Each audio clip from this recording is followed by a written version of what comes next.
Sé que, si me mantengo con vida durante al menos un par de años más, escribiré una novela sobre lo que he visto y oído en este mes de resistencia a la invasión militar rusa, pero solo si todavía estoy vivo. Ahora hay que escribir mucho para diferentes medios, principalmente europeos, para los que trato de plasmar, reflejar, encarnar en palabras la imagen y la naturaleza de las personas que nos mandó el Señor en aquellas circunstancias, en una situación de guerra cruel, en una guerra para aniquilar a mi pueblo por parte de la Rusia putinista. Pero estos suelen ser ensayos basados en lo puramente documental, y yo sueño con escribir una novela. De todos modos, ahora quiero recordar los últimos días que he vivido, y mi principal recuerdo es el milagro que nos sucedió a mi esposa y a mí. Este es el relato del escritor ucraniano Volodymyr Rafeyenko, testigo del terror de la invasión rusa. El caso es que ya somos 2 veces refugiados. Por segunda vez en 8 años nos vimos obligados a dejar todas nuestras pertenencias, la casa en la que vivíamos, toda nuestra vida. La primera vez fuimos expulsados de nuestra ciudad natal en Donetsk, en el este de Ucrania. Fue la llamada Primavera rusa, la ocupación de Crimea y ciertas áreas en el este de Ucrania, incluido Donetsk, por mercenarios rusos y camorristas en la primavera-verano del 2014. Desde entonces nos mudamos a Kiev, alquilamos un apartamento allí durante algunos años y luego nuestros amigos nos ofrecieron alojamiento no muy lejos, una casa propia, ubicada en una cooperativa de casas de campo entre 2 carreteras hacia el oeste, aproximadamente entre Bucha y Borodianka, pequeñas ciudades que ahora han dejado de existir casi por completo. Vivíamos en un lugar tranquilo, una cooperativa de campo entre el lago Gloria y un bosque de pinos, y realmente no queríamos creer que tendríamos que dejar todo lo que habíamos conseguido otra vez. Pero el 24 de febrero, los rusos comenzaron a bombardear con misiles las principales ciudades ucranianas. En pocos días se libraron feroces batallas en lugares que se encontraban entre nosotros y Kiev. Unos días después, la casa en la que vivimos durante los últimos años ya se encontraba dentro del cerco de las fuerzas de ocupación rusa. Las batallas alrededor nuestro eran tan feroces, tan terribles, que estallaban por delante, por detrás, a izquierda y derecha e incluso en algún lugar por encima de nosotros. Nuestra casa de 2 pisos se balanceaba con un pequeño bote con las olas. Una mañana, junto a nuestra cerca, encontramos varios pedazos de misiles o proyectiles grandes. Sinceramente aún no lo sé. No sé ni cómo llamarlo. Uno de ellos, pesado, grande, negruzco, retorcido, con los bordes afilados, de 70 centímetros de largo aproximadamente. Llevaba algo así como un número de serie, algunos números y letras. Y aunque no pudieron decirme nada, por alguna razón los miré largo y tendido. Probablemente simplemente porque las letras por sí mismas suelen ser símbolos que contienen un significado y en este instrumento de la muerte parecían completamente inapropiadas.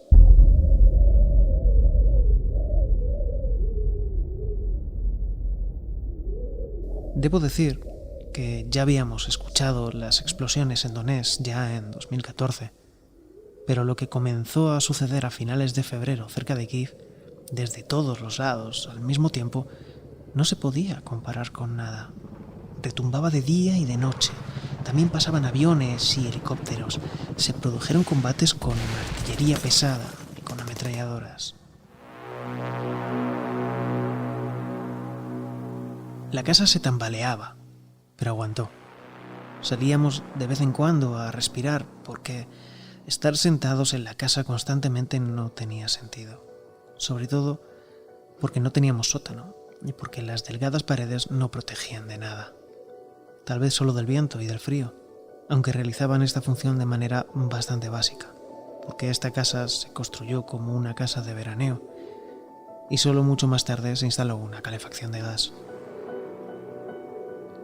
Cada día la situación empeoraba, aunque el día anterior parecía imposible. Por suerte, no estábamos solos.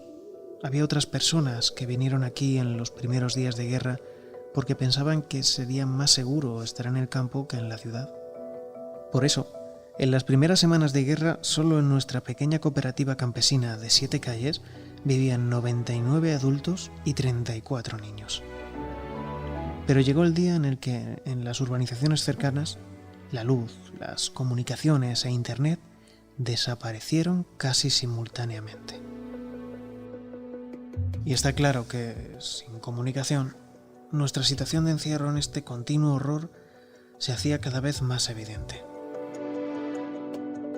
Sin embargo, a los pocos días nos dimos cuenta que en algunos lugares del bosque se podía pillar cobertura. Por la mañana, después de algún tipo de desayuno, los vecinos iban al bosque e intentaban pillar cobertura.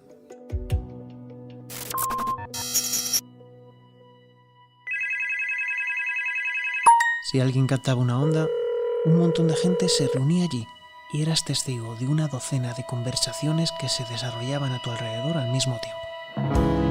Alguien gritaba a su madre que no se preocupara, pero la madre no le oía y él gritaba y gritaba. Alguien trataba de consolar a sus hijos que se quedaron solos en la ciudad. Alguien pedía que lo sacaran de ese infierno, pero al otro lado del hilo no entendían cómo podía ser que fuera imposible salir. Recuerdo como yo mismo gritaba al teléfono intentando comunicar con mi amigo Liubomir: ¿Kiev todavía es nuestro? ¿Es nuestro? ¿Es Kiev todavía nuestro? Y no escuché nada en respuesta, porque la conexión se cortaba constantemente. No había consuelo. Una abuela me abrazó y me dijo en voz baja: Kiev sigue siendo nuestro, hijo. No grites así.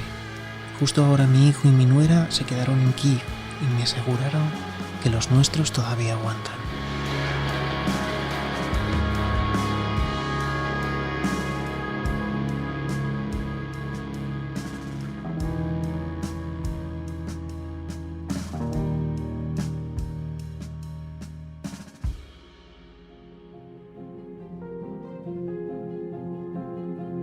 Podría escribir un libro solo con estas conversaciones, pero primero quiero llegar a lo principal, explicar los últimos días que viví allí. Hacia el 20 de marzo nos dimos cuenta de que no habría luz hasta el final de la guerra y aumentó el número de fuerzas de ocupación rusas, que sembraban un auténtico terror en los pueblos cercanos a nosotros. Era evidente que pronto nos llegaría el turno.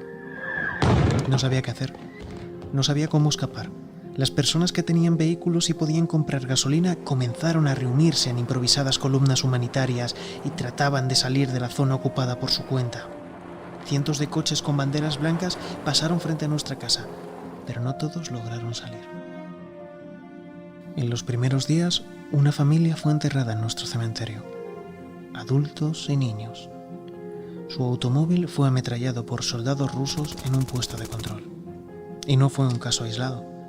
Pero si mi esposa y yo tuviéramos coche, nos hubiéramos ido como todos ellos, porque la condena de permanecer aquí, en la zona gris, puede que fuera la prueba más difícil, más que el frío, más que la soledad, más incluso que el horror de que se interrumpiera el suministro de gas, porque cada día, cada noche era imposible no pensar que en cualquier momento una bomba podía destrozar el gasoducto y no tendríamos calefacción, y fuera hacía 15 grados bajo cero.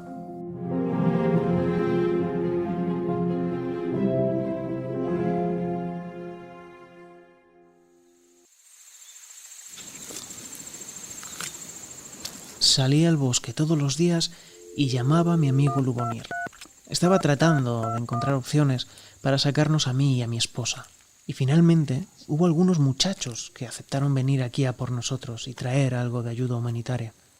La mera posibilidad de que esto dio sentido a la vida.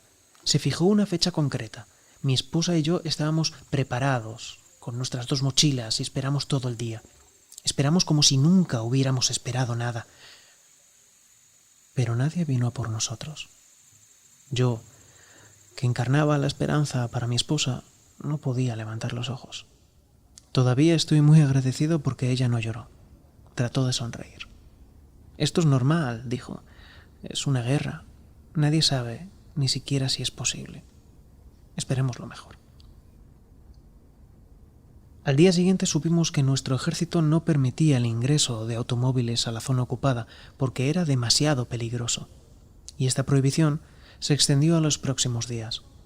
Nadie sabía cuándo habría una nueva oportunidad para sacarnos, y nadie podía garantizar ni siquiera que la habría.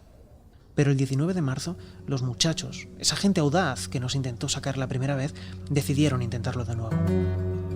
Lubomir nos dijo que tal vez llegarían por la mañana. Mi esposa y yo nos levantamos a las 3 de la madrugada. En la oscuridad, nos lavamos y nos vestimos, y volvimos a revisar las bolsas. A las 5:30 de la mañana salí afuera y comencé a esperar. No había conexión con los conductores. Esperé cerca de la cooperativa rural e imploré. A las 2 de la tarde vinieron a por nosotros. Poco después, comenzamos a avanzar hacia los puestos de control rusos.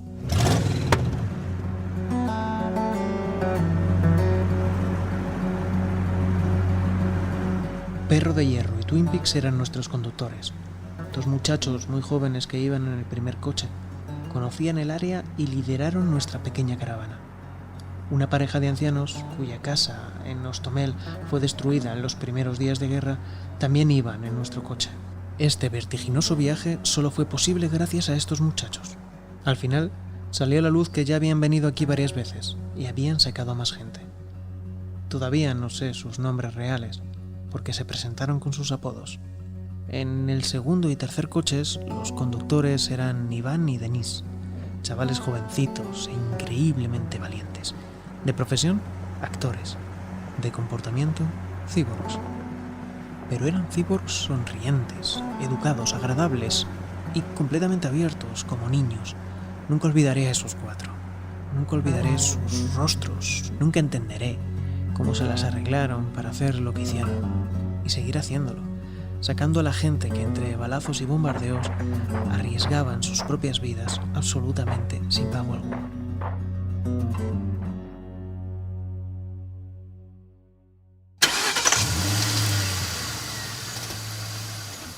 Condujimos muy despacio a través de las aldeas ocupadas y vimos tanques rusos. Otros blindados militares estaban parados justo entre las casas de los habitantes. Vimos hogares con los agujeros de las ráfagas de ametralladora. Vimos soldados rusos y un sinfín de su maquinaria destrozada. Intentamos comportarnos de manera natural, como nos aconsejaron nuestros guías cada vez que los invasores inspeccionaban nuestro coche. Todavía no entiendo qué significa comportarme de manera natural en tales situaciones, pero pasamos todos sus puestos de control y sobrevivimos. Solo hubo un momento en que los rusos casi comenzaron a dispararnos, y solo seguimos vivos gracias al dominio y la firmeza de Perro de Hierro y Twin Peaks. Luego hubo puestos de control ucranianos, el largo camino hacia Kiev y la sensación de que estábamos soñando, porque no podía ser que habíamos salido con vida, pero por alguna razón fue así.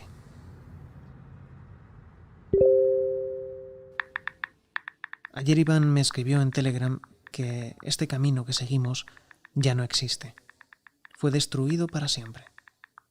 Me dijo que él está muy feliz porque nos pudieron sacar y que él y Denis se alegran mucho porque yo soy escritor y ven en nuestra salvación la mano de la providencia. ¿Y qué pasará después? ¿Quién ayudará a los que se quedaron allí? Me pregunté sin esperar una respuesta. Iván me contó que Perro de Hierro y Twin Peaks volverán a ir allí en los próximos días para buscar nuevos caminos. Y cuando estaba escribiendo este texto, de repente pensé que los nuevos caminos y su búsqueda son lo principal que está sucediendo ahora en mi país. Y definitivamente encontraremos esos caminos. Ganaremos esta guerra y conquistaremos el derecho a una vida libre, a la libertad, a la dignidad, al honor, a nuestro propio camino hacia el futuro.